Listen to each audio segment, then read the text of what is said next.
Atención México, Sheinbaum silenció a Rubén Rocha Moya sin mover un solo dedo. El gobernador señalado creyó que podía regresar al poder, duró 33 horas y salió corriendo solo. Esto es lo que los medios no te van a contar.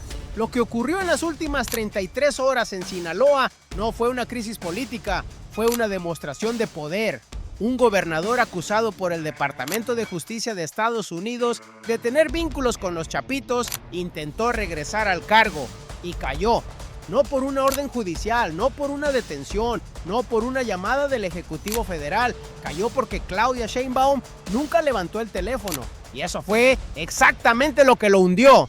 Eso es lo que los noticieros convencionales no te van a explicar hoy. Porque explicarlo obligas a reconocer algo que los medios corporativos no quieren aceptar. Que la presidenta de México acaba de ejecutar el desplazamiento político más quirúrgico de su gobierno, sin huella, sin orden directa, sin cruzar una sola línea institucional. Pero hay una pregunta que está flotando sobre todo esto y que nadie en Washington ha podido responder todavía. Si el Departamento de Justicia de Estados Unidos lleva meses exigiendo la detención y extradición de Rubén Rocha Moya, ¿por qué no ha presentado las pruebas que México le ha pedido? Esa pregunta ya tiene respuesta en el análisis de Sheinbaum y es la que los medios no quieren publicar, pero lo que Washington todavía no entiende es por qué funcionó. Para entender la magnitud de lo que acaba de ocurrir, hay que retroceder. No años, semanas. Sinaloa lleva meses siendo el epicentro de una disputa interna brutal dentro del cartel de Sinaloa. Una disputa que, según la propia presidenta, se detonó después del traslado de un narcotraficante a Estados Unidos. Ese traslado fue el inicio de una espiral de violencia que disparó los homicidios en el estado. En ese contexto, el gobierno federal desplegó lo que hoy son 15,000 elementos del Ejército y la Guardia Nacional en Sinaloa, más 1,500 integrantes de la Secretaría de Marina, principalmente concentrados en Mazatlán. Eso no es presencia simbólica, es una operación de contención mayor. Y en medio de esa contención, el gobernador Rubén Rocha Moya ya no estaba gobernando. Llevaba meses con licencia, señalado por Washington junto con otras 9 personas como presunto colaborador de los Chapitos a cambio de sobornos. La Fiscalía General de la República había abierto 10 carpetas de investigación, una por cada persona mencionada por el Departamento de Justicia estadounidense. Así funcionaba el tablero antes del viernes. Un gobernador en el limbo, una fiscalía investigando, una presidenta guardando silencio calculado y Washington presionando por extradición sin presentar las pruebas que México le exigía. Este era el manual del viejo orden: presión externa, sumisión interna, el patio trasero obedeciendo sin chistar. Pero Sheinbaum no gobierna con ese manual. Y entonces llegó el dato que lo cambió todo. El viernes por la mañana, Rubén Rocha Moya anunció que regresaba al cargo. Creyó que 112 días de investigación sin un solo arresto significaban que el camino estaba despejado. Se equivocó de forma catastrófica.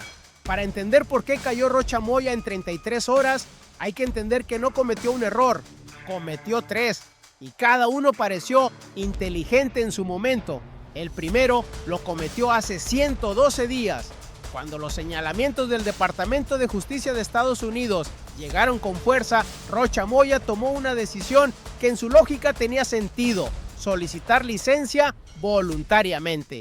El razonamiento era simple: si me separo del cargo, demuestro buena fe. Si demuestro buena fe, la presión política se enfría. Si la presión política se enfría, las investigaciones avanzan sin urgencia y el tiempo trabaja para mi favor. Parecía inteligente. Lo que Rocha no calculó era que la licencia no suspendía la presión política, solo la congelaba. Y que cada día que Sheinbaum guardaba silencio sobre su caso, ese silencio se volvía más pesado que cualquier declaración. La ausencia de respaldo presidencial explícito fue, desde el primer día, una señal que todos en Morena leyeron perfectamente. Ese fue el primero. El segundo error lo cometió el viernes pasado. El segundo error fue el más costoso. Después de 112 días de investigación sin una acusación formal, Rocha Moya llegó a una conclusión: si no me han acusado es porque no hay elementos, y si no hay elementos, puedo regresar. El viernes por la mañana publicó el anuncio de su regreso. En ese comunicado llegó a afirmar que Después de 112 días de investigación, no existen los mínimos elementos de prueba que sustenten su participación en conducta penal.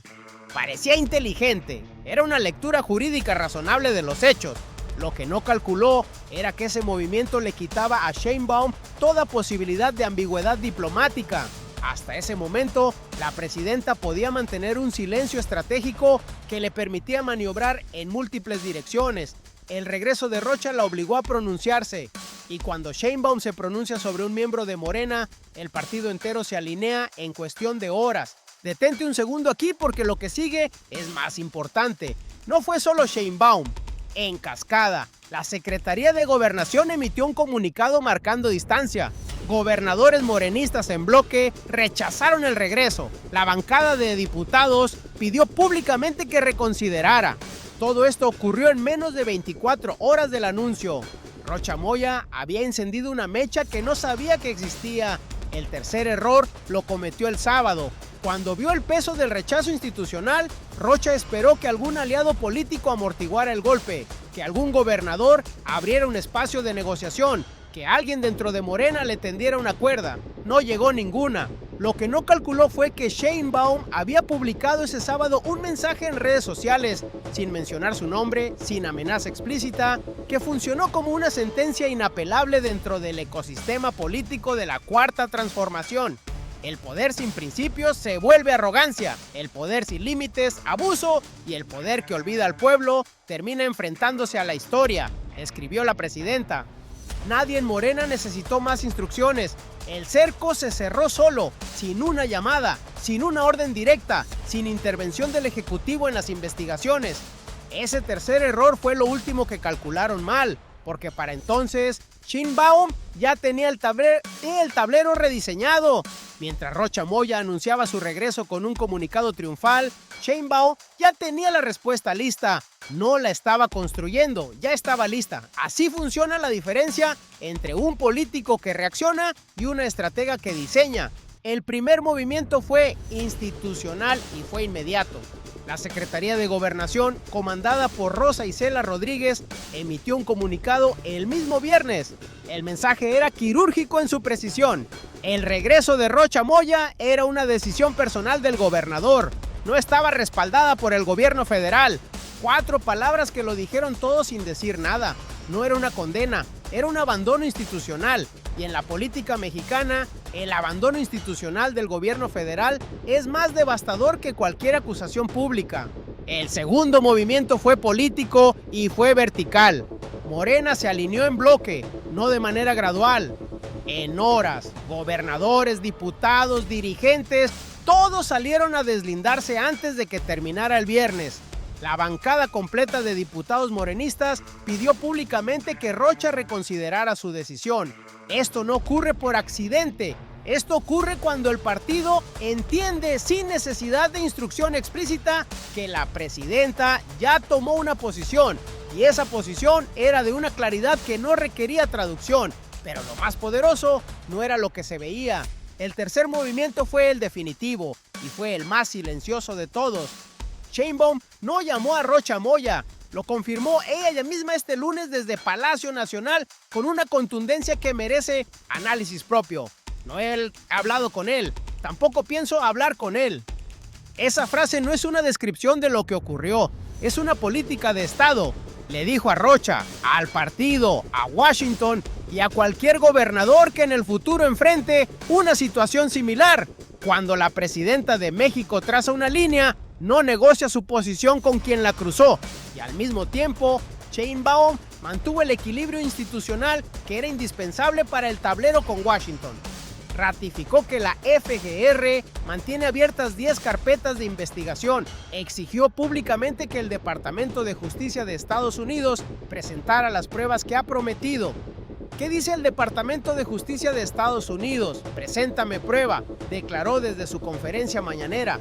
No cedió ante la presión de Washington, no protegió a Rocha y no permitió que ninguno de los dos dictara los tiempos de México. Sheinbaum no reaccionó, diseñó, no improvisó, ejecutó. Quédate porque la última pieza lo cambia todo. El sábado por la noche, Rubén Rocha Moya solicitó licencia de nuevo. Había durado 33 horas. La reacción del exgobernador con licencia no fue la de alguien que tomó una decisión soberana, fue la de alguien que midió el vacío político a su alrededor y entendió que no había piso.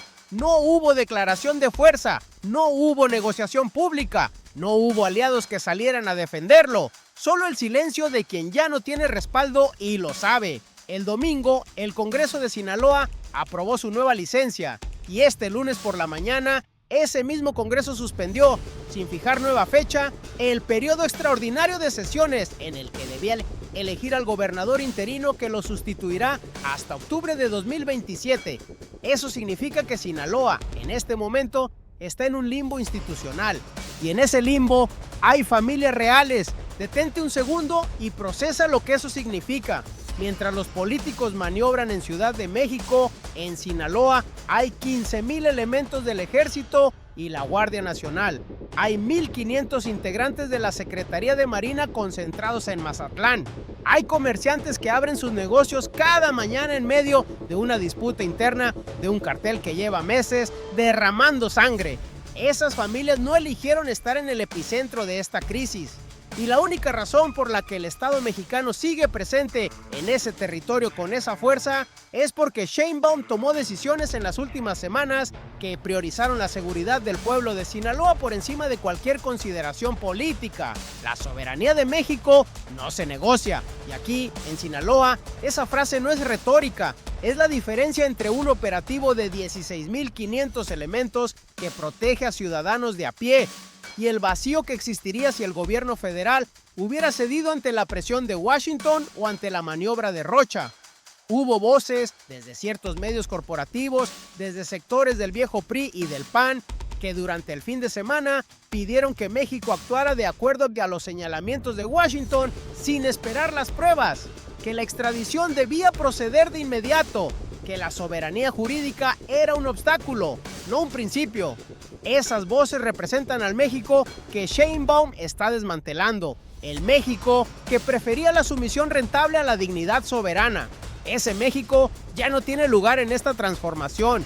Aquí es donde el análisis cambia de nivel, porque lo que ocurrió en Sinaloa en 33 horas no fue una crisis que Sheinbaum resolvió, fue un mecanismo que Sheinbaum ya tenía construido.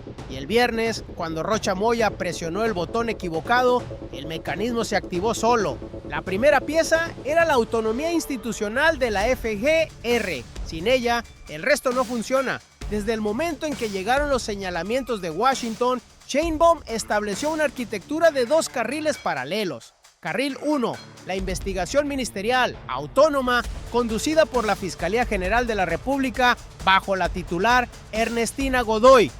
Carril 2, la posición política del Ejecutivo, que en ningún momento interfirió con el Carril 1, pero que tampoco le dio cobertura pública a ninguno de los investigados. Esa separación no fue accidental, fue el diseño. Le permitió a Sheinbaum decir con absoluta precisión este lunes: es un posicionamiento político, no tiene nada que ver con un posicionamiento judicial que está investigando la Fiscalía. 2 carriles, ninguna contradicción, máxima presión. La segunda pieza era el mecanismo de exigencia de pruebas a Washington. Sheinbaum no cedió ante la presión del Departamento de Justicia de Estados Unidos, pero tampoco la confrontó abiertamente. Hizo algo más inteligente. Le aplicó a Washington el mismo estándar que Washington le aplica a México. ¿Qué dice el Departamento de Justicia de Estados Unidos? Preséntame prueba, declaró, y agregó: cuando México solicita la detención de alguien en Estados Unidos, ese país exige pruebas. México hace lo mismo. Ese movimiento fue simultáneamente una defensa de la soberanía jurídica mexicana y una trampa diplomática para Washington. Porque si el Departamento de Justicia presenta las pruebas, la FGR procede. Y si no las presenta, queda expuesto ante la comunidad internacional como un actor que presiona sin sustento. En cualquiera de los 2 escenarios, México gana. Y aquí es donde el tablero se complica para sus adversarios. La tercera pieza es la que nadie vio. Y es la que hace el movimiento irreversible. Sheinbaum estableció con este caso un precedente que va mucho más allá de Rocha Moya. Estableció que en México, bajo la Cuarta Transformación, ningún funcionario bajo investigación puede escudarse en la ambigüedad política para mantenerse en el poder, y ninguna potencia extranjera puede dictar los tiempos de la justicia mexicana. Esas dos líneas, trazadas simultáneamente, son lo que el viejo régimen del PRI y el PAN nunca se atrevió a sostener al mismo tiempo. Antes, la presión de Washington siempre encontraba una válvula de escape. O México cedía en la extradición o protegía al funcionario.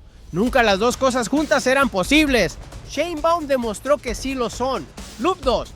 Y aquí viene la dimensión que ningún análisis convencional está desarrollando. Lo que Sheinbaum acaba de construir no es solo la salida de un gobernador, es el protocolo que México va a usar en cada caso futuro en que Washington exija una acción sin presentar los elementos que el derecho internacional requiere.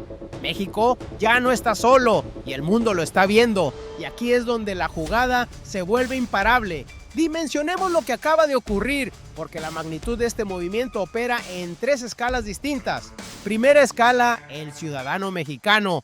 Para la familia sinaloense que vive con 15,000 soldados en sus calles, lo que ocurrió este fin de semana tiene un nombre concreto: continuidad del Estado. El gobierno federal no colapsó ante la maniobra de Rocha, no cedió ante la presión de Washington, no dejó un vacío de poder en uno de los estados más violentos del país.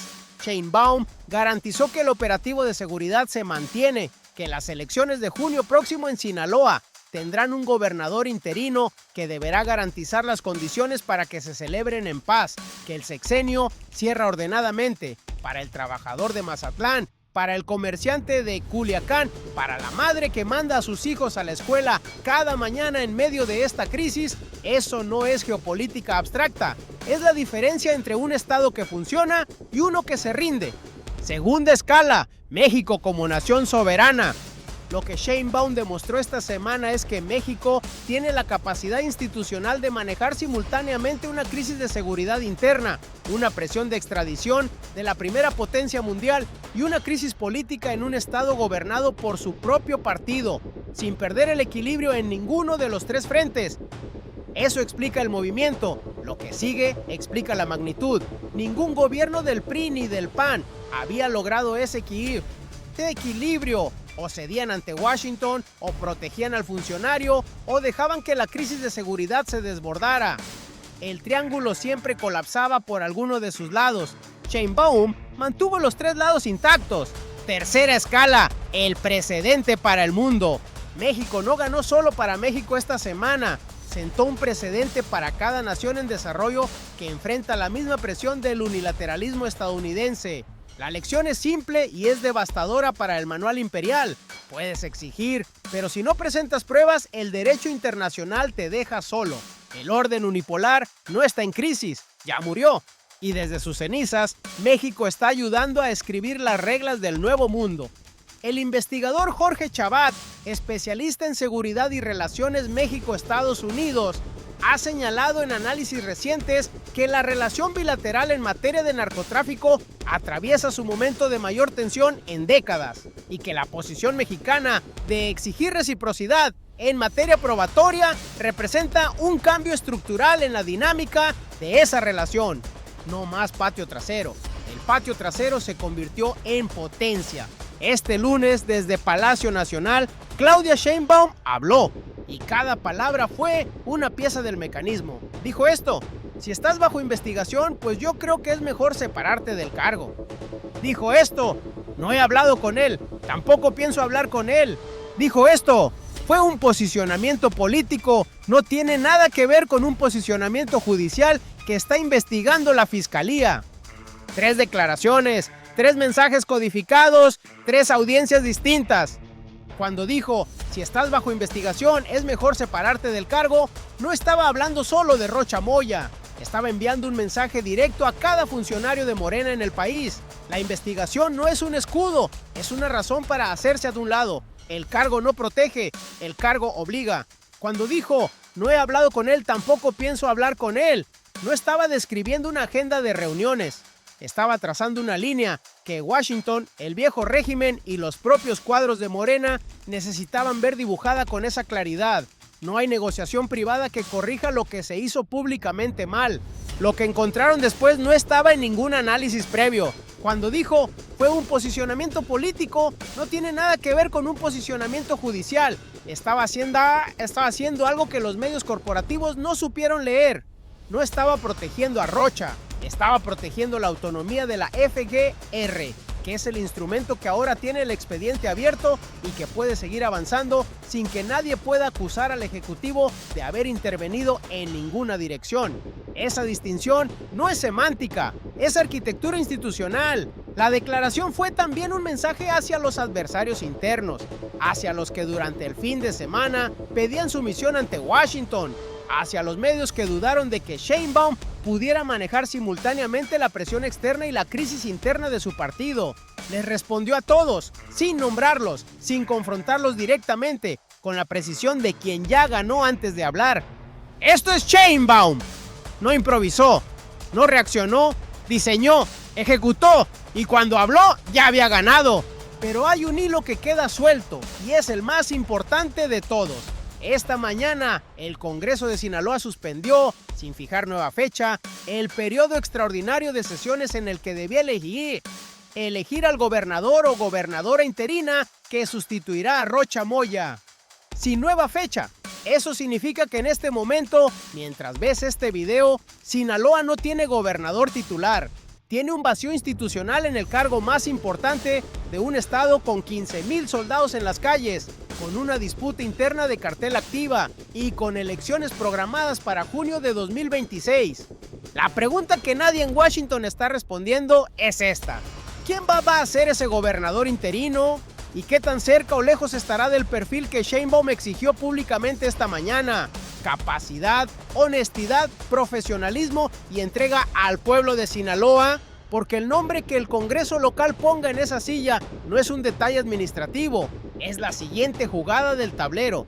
Si el Congreso de Sinaloa elige a alguien que consolida la posición de Sheinbaum, alguien que garantice gobernabilidad, que conduzca las elecciones en paz y que cierre el sexenio sin escándalos, el movimiento de esta semana quedará completo. La arquitectura funciona, pero si el Congreso local, que suspendió sus sesiones sin explicación pública este mismo lunes, elige a alguien que reactiva las tensiones internas, o peor, a alguien con vínculos propios con las facciones en disputa, entonces el tablero se complica de una manera que ningún comunicado va a poder contener.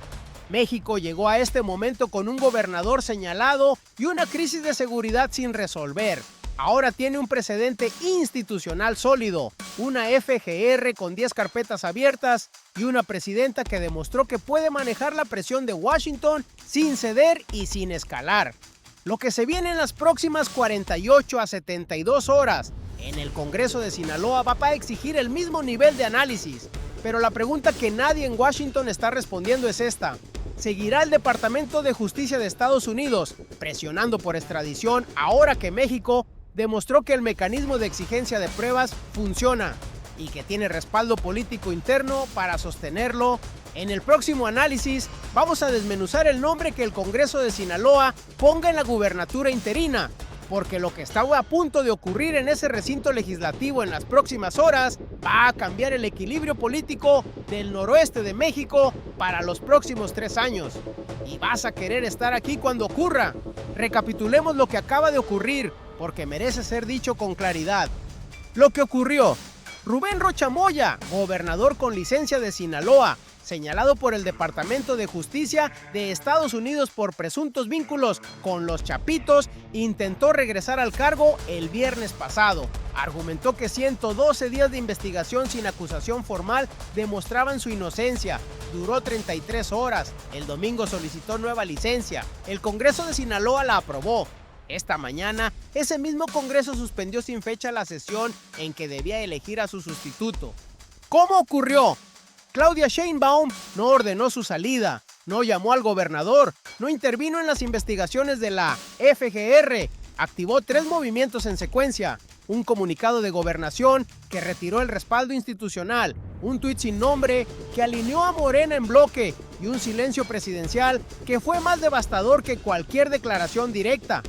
La arquitectura ya estaba construida, solo necesitaba ser activada. ¿Por qué importa? porque lo que Sheinbaum demostró esta semana no tiene precedente reciente en la política mexicana. Demostró que es posible mantener la soberanía jurídica frente a Washington, exigir pruebas sin escalar el conflicto diplomático, desplazar a un funcionario problemático sin intervenir en la justicia y mantener la gobernabilidad de un estado en crisis simultáneamente. El PRI no lo hizo, el PAN no lo hizo, la Cuarta Transformación lo está haciendo ahora. Abrimos este análisis con una pregunta: si Sheinbaum nunca levantó el teléfono, ¿cómo fue que Rocha Moya cayó? Ahora tienes la respuesta. Cayó porque el mecanismo que Sheinbaum construyó durante meses no necesita una llamada para funcionar. Necesita una presidenta que sepa exactamente cuándo no llamar. No más fuerte, más inteligente. Si este análisis te abrió los ojos sobre lo que realmente está en juego, dale like ahora mismo. Cada like le dice al algoritmo que este tipo de contenido importa, el que no te van a dar los noticieros de siempre. Suscríbete al canal y activa la campana, porque lo que viene en los próximos días en Sinaloa va a necesitar análisis así de profundo y vas a querer estar aquí.